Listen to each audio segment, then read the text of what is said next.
and welcome to our deep dive today. It's great to be here. We're going to be taking a look at some of the real-world science and history that's reflected in the Fantastic Four comics. Yeah, the Fantastic Four really are fascinating from that angle. Like how much of their world is actually based on... Like grounded in reality. Yeah, grounded in reality, exactly. Yeah. Unlike some other superheroes, they are very much rooted in science. Yeah. And history. historical mysteries and so on. Yeah. So let's jump right into it. Okay. Now, the Fantastic Four, Yeah. their origin story is that they get their powers during a space voyage. Right. Where they're bombarded by cosmic radiation. Yeah. So that's kind of where we're going to take off with this deep dive. Okay. Now, cosmic radiation is a real thing. It is. Right. A very real phenomenon. We're protected from a lot of it here on Earth. Yeah. By the atmosphere. But in space, it's a whole different story. Different story up there. Yeah. So, like, astronauts aboard the International Space Station, Exactly. they're constantly exposed to cosmic rays. Yeah, they are. So are they developing superpowers up there? Well, I'm kidding. superpowers may stay in the realm of Marvel comics. Right. But the effects of prolonged exposure to cosmic radiation are actually being studied very seriously by scientists to understand the long-term consequences. What are some of the things they're looking at? Well, things like DNA mutations, Wow. cellular damage, even the possibility of unforeseen genetic changes. So it's not superpowers. Not superpowers, But it is as it is. potentially like body-changing things. Exactly. It is changing the human body. So the astronauts on the ISS, Yeah. they really are kind of like explorers, Absolutely. leaving the boundaries, Pushing the boundaries of what the human body can withstand. and maybe even facing the same forces that created the Fantastic Four. That's right. Okay, so now our next stop takes us from space to Earth. And we're going to be looking at volcanic islands, Right. specifically Krakatoa, Krakatoa. which was an Indonesian volcano Yes. that erupted in 1883. A very, very powerful eruption. I mean, it was so powerful that it was heard Thousands of miles away. thousands of miles away. Yeah. I mean, that's... Reshaped coastlines. Yeah, didn't it, like, reshape coastlines and, like, plunge the world into darkness? It had a global impact. It did. Yeah, the amount of ash and debris that was thrown into the atmosphere Wow. really did have a worldwide impact. So how powerful are we talking here? Well, the estimated power of the Krakatoa eruption was equivalent to about 200 megatons of TNT. 200 megatons of TNT. Yeah. That's insane. That's a lot of power. Now, imagine that explosive force in the context of the Human Torch. Yeah. I mean, it's a visual spectacle. Oh, absolutely. But it's also like a stark reminder of how powerful nature can be. Nature is a very powerful force. It is? As Krakatoa showed us. Yeah, and it's not just about spectacle either. There are some Fantastic Four storylines where Reed Richards actually studies volcanoes Yeah. to try to understand their energy and potential for scientific advancements. Mm-hmm. Is that something that scientists are looking at in the real world? Oh, absolutely they are. They are. Yeah. Harnessing volcanic energy, just like Reed Richards wants to do, is actually a really fascinating field of research. Wow. There are scientists who are actively exploring ways to tap into this geothermal power. So we could be closer to a Fantastic Four future than we realize. You never know. Now, for anyone who wants to experience that volcanic awe firsthand, Yeah. Hawaii Volcanoes National Park Yeah. is definitely a place to go. A must-see for sure. To see those active lava flows, Yeah. feel that intense heat. It's really... It really gives you a sense of the raw energy of the Human Torch. It does. It gives you a tangible connection to that kind of power. All right, so now let's dive even deeper. Okay. Literally into the realm of underwater cities. Underwater cities. And the legendary Atlantis. Ugh. Yes, Atlantis. Now, this is where Namor, the High Mariner, comes in. Right. The ruler of the depths. Sometimes an ally, sometimes an enemy. To the Fantastic Or Four. the Fantastic Four. Yeah. Now, Atlantis, it's a myth, right? Well, but haven't there been discoveries of real underwater cities? You're right. Atlantis itself remains a myth. Okay. But submerged cities are a real thing. They are. Yeah. Like what? For example, there's Pavlopetri in Greece. Pavlopetri? Which dates back an incredible 5,000 years. 5,000 years. Yeah. And then there's Heraklion in Egypt. Heraklion. Which was once thought to be just a legend. Yeah. But has now been revealed as a real city swallowed by the sea. It's mind-boggling to think that entire civilizations it's amazing. could be lost beneath the waves. Yeah. Like, it makes you wonder what other secrets are out there. What else is down there? right? Yeah. Waiting to be discovered. So scientists believe that rising sea levels Yeah. might have submerged lots of ancient civilizations. It's very possible. So it kind of adds a layer of reality to the Atlantis myth. It does. It really does. In a way. And it's a sobering thought. It is. The power of nature to reshape our world and conceal entire chapters of human history. Absolutely. If you had to pick one of these underwater cities to visit, would it be Pavlopetri?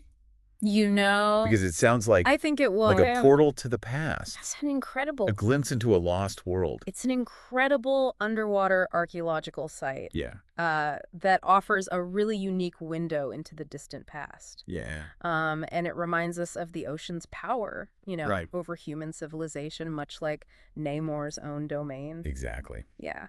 So for our final destination today, we're going to be ascending to the towering heights of the Himalayas. The Himalayas. And the mysterious region of Transylvania. We're on the trail of Dr. Doom. Ah, Dr. Doom. The Fantastic Four's arch nemesis and ruler of the fictional nation of Latveria. Right, Latveria. So Latveria, with its isolation. It's a very isolated place. Advanced technology. Very advanced. Blend of science and mysticism. Almost a magical quality to it. It's always been shrouded in this air of secrecy. Yeah, a very mysterious place. And that's where the Himalayas come in. Okay. Those remote monasteries, ancient legends, tales of hidden societies. Yeah. It all kind of aligns with the enigmatic aura of Doom's kingdom. It does, doesn't it? And then there's Transylvania. Right, Transylvania. Region steeped in folklore. Oh, full of folklore and legends. And those iconic Gothic images. Yeah, those classic Gothic images. Bran Castle. Bran Castle. Also known as Dracula's Castle. Yeah. Immediately comes to mind. Makes you think of vampires and all sorts of spooky things. It's that fusion of history, legend, and a slightly eerie atmosphere. Yeah. That feels remarkably similar to descriptions of Latveria. Absolutely. I think the creators of Latveria definitely drew inspiration from real-world locations like Transylvania. You know, that imposing architecture, the mountainous terrain, the whispers of ancient secrets. It all contributes to Latveria's unique and captivating identity. It does. I can practically picture it. Yeah. Standing in those ancient halls, surrounded by that haunting beauty. It's easy to imagine, isn't it? It's not hard to see how those real-world locations could spark the imagination and give birth to a place like Latveria. It makes you think about the connection between real-world places and fictional stories. Really, God. How the real world can inspire fantasy. Yeah, like the Fantastic Four are inviting us to see the world through a new lens. Absolutely. To recognize that the extraordinary might be closer than we think. That's right. And that's just the beginning. Yeah, we've only just scratched the surface. Of the connections between the Fantastic Four. Of all the connections between the Fantastic Four and the real world. And our world. Yeah. So we've seen how some real world locations kind of mirror the places in the Fantastic Four's world.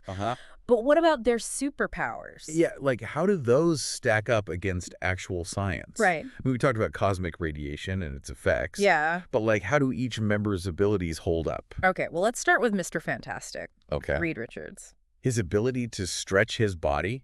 Yeah. To like incredible lengths. To unbelievable lengths. I mean. It seems impossible. It does seem impossible. Is there any scientific basis for that? Right. Well, while we might not see anyone stretching like Mr. Fantastic anytime soon, okay, there are actually some fascinating parallels in the field of material science. Oh, really? Yeah, scientists are developing materials with incredible flexibility and elasticity. Really? Yeah. They're able to manipulate the structure of these materials at a molecular level. So like the underlying principles behind manipulating matter in such extreme ways are being explored. They are being explored in scientific research. It's like science fiction is paving the way for scientific breakthroughs.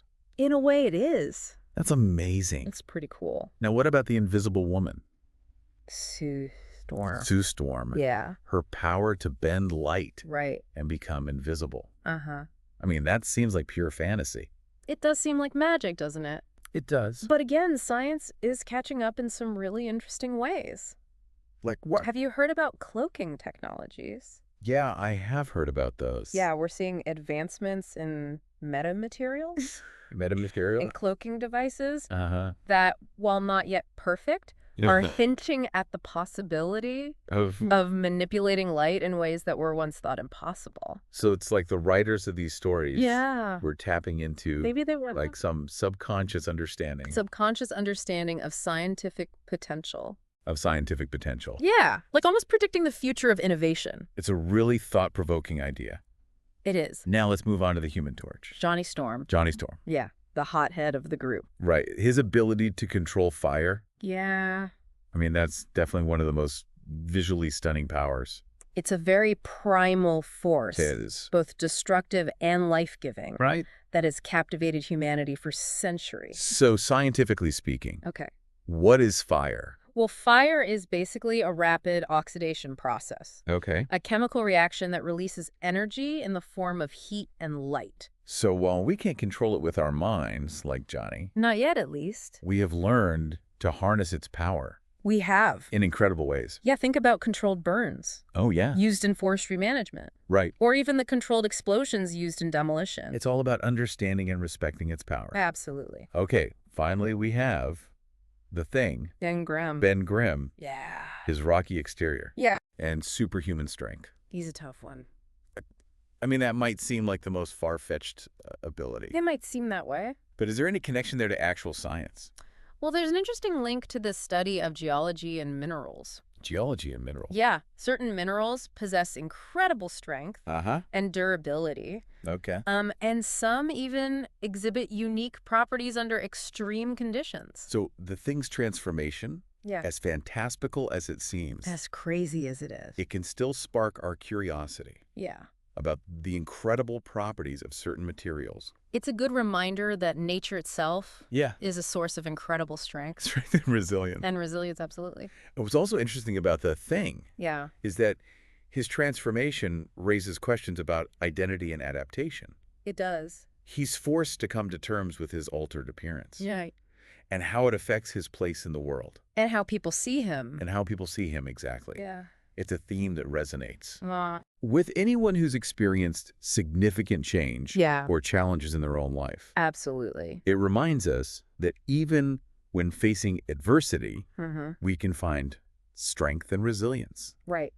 Just like Ben Grimm. Just like the Thing. Okay, so we've explored the real-world inspirations behind the Fantastic Four's origins. Their powers. The locations of their adventures. Yeah, we've covered a lot. But there's another layer to their stories. Right. That we haven't touched on yet. There is. And that's the thematic elements. Yes. So you're talking about the deeper messages and ideas. Exactly. That are explored in the Fantastic Four comics. Yeah, the things that these stories are really about. Okay, so what are some of those themes? Well, they often delve into things like family, teamwork, exploration, and the responsibility that comes with great power. These are all universal themes that speak to something deep within us. I think so. Whether we're comic book fans or not. Whether you read comics or not, these are things that we all think about at some point in our lives. So let's break these down a little bit, starting with family. All right. Now, at their core. Yeah. The Fantastic Four are a family. They are. Albeit a rather unconventional one. It's not your typical family. Not your typical family, no. But they are a family nonetheless. And they experience disagreements and internal conflicts. Oh, yeah. Just like any family. They have their squabbles. Well, they do, but they also support each other. Yeah. They learn from each other. They do. And they overcome obstacles together. That's right. That sense of belonging and support. Uh-huh. It's something we all crave. It is. The knowledge that we're not alone in facing life's challenges. It's nice to know that you're not alone. Exactly. That there are people you can rely on. And then there's the theme of exploration. Right. The Fantastic Four are always pushing boundaries. Venturing into the unknown. Whether it's the depths of space. Right. Or uncharted territories on Earth. Always looking for something new. That spirit of curiosity and adventure. Yeah. The pursuit of knowledge and understanding. It's what drives us as humans. It drives humanity forward. It does. It leads to scientific breakthroughs. To new discoveries. And a deeper appreciation for our place in the universe. And let's not forget the responsibility that comes with great power. Oh, that's an important one. The Fantastic Four often face moral dilemmas. They do. Forced to make tough choices that affect not just themselves, but the world around them. But the world around them. Yeah. And that theme is especially relevant in today's world. I think so. Where we're constantly grappling with ethical questions. Yeah, about technology. About technology. Science, the use of power. The Fantastic Four remind us that they do. That any form of power, whether it's physical, intellectual, or technological, must be used wisely. And responsibly. Yeah. It's a reminder to think about the consequences of our actions. To really think about what we're doing. And strive to make choices that benefit humanity as a whole. That's what it's all about. Okay, so we've covered a lot of ground in this deep dive. We have. We've journeyed from cosmic radiation to volcanic islands. From underwater cities. To Gothic castles. From the science behind superpowers. To the timeless themes that resonate with us all. It's been quite a journey. It has. Wow, it feels like we've traveled across the globe. And beyond. Yeah. All through the lens of the Fantastic Four. It's amazing how these characters can take us on such incredible journeys. They really do. And it just shows you how much staying power these characters have. It does. You know, their stories with their mix of science, adventure, human drama, they just keep captivating us. I think they tap into something very fundamental about what it means to be human. And that sense of wonder. Yeah. That spark of curiosity. That's what we want to leave you with today. That's what it's all about. Yeah, keep that spark alive. If we look back at all the real world connections we've made, the science, the history, the locations, it's clear that the Fantastic Four, they're more than just characters on a page. Or a screen. Right. They represent a way of looking at the world. A way of thinking. About the world. A way of embracing the unknown. And believing that anything is possible. Anything is possible. Yeah. And that's such a powerful message. One that transcends generations. It speaks to all of us. It speaks to all of us. Yeah. So as you go about your day, your week, your life, remember those Fantastic Four lessons? What does it mean to be a Fantastic Four fan? Yeah, embrace your curiosity.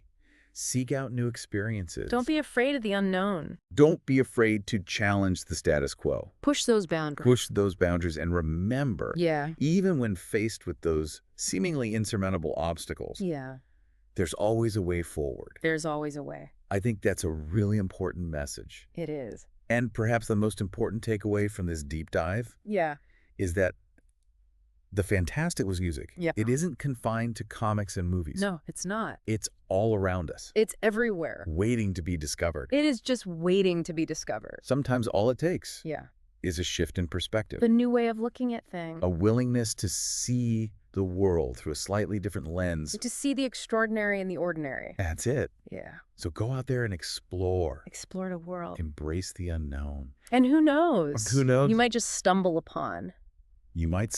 Our own Fantastic Four adventure. Your own real-life Fantastic Four adventure. Yeah. That's fantastic. That's great. Thanks for joining us on this deep dive. Yeah, thanks for listening. Into the real-life Fantastic Four destinations. We hope you enjoyed it. We hope you enjoyed the journey. We did. Until next time.